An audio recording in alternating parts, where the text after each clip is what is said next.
Hello friends, இன்றைக்கி நம்ம பார்க்க போகிற ப்ராடக்ட் வந்து ஆயுஸ் வாஷ். ஆயுஸ் வாஷில் என்னென்ன கலந்துருக்குது அப்படின்னா அதிமதுரம், கண்டங்கத்திரி, இலவங்கப்பட்டை, மஞ்சள், சிரிடம், ஏலக்காய், தேன், வெண்ணெய், உலர் திராட்சை, திரிக்கடுகம், சோமக்கொடி, தகரை. இந்த 12 வகையான மூலப்பொருட்களால் ஆனது தான் ஆயுஸ் வாஷ். ஆயுஸ் வாஷ் நம்ம சாப்பிட்றனால என்னென்ன பிரச்சனைலாம் சரி செய்யுது அப்படின்னா, ஆயுஸ் வாஷ் வந்து சுவாச பிரச்சனை உள்ளவர்கள் பயன்படுத்தலாம். குறிப்பாக ஆஸ்துமா, இளப்பு, சளி, இருமல், அடுக்குத்தும்மல் வருபவர்களுக்கு ஏற்ற ஒரு பொருள். நடக்கும்போது, சாப்பிடும்போது, மூச்சு திணறல், மூச்சடைப்பு உள்ளவர்கள் பயன்படுத்தலாம். மழைக்காலங்களில் மூச்சு பிரச்சனை ஏற்படுபவர்களுக்கு ஒரு ஆயுர்வேத தீர்வு.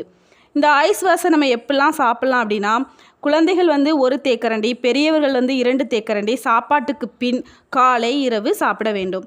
குறைந்தது 4 வாரங்களுக்கு மேல் கண்டிப்பாக பயன்படுத்த வேண்டும். மேலும் ஆயுஸ் வாஷை நம்ம எப்படிலாம் சாப்பிட்லாம் அப்படின்னா, சூடான பால், சூடான நீர், சூடான டீயிலோ அல்லது பிரெட்டு, சப்பாத்தியிலோ சேர்த்து நம்ம உட்கொள்ளலாம். Okay friends, thank you.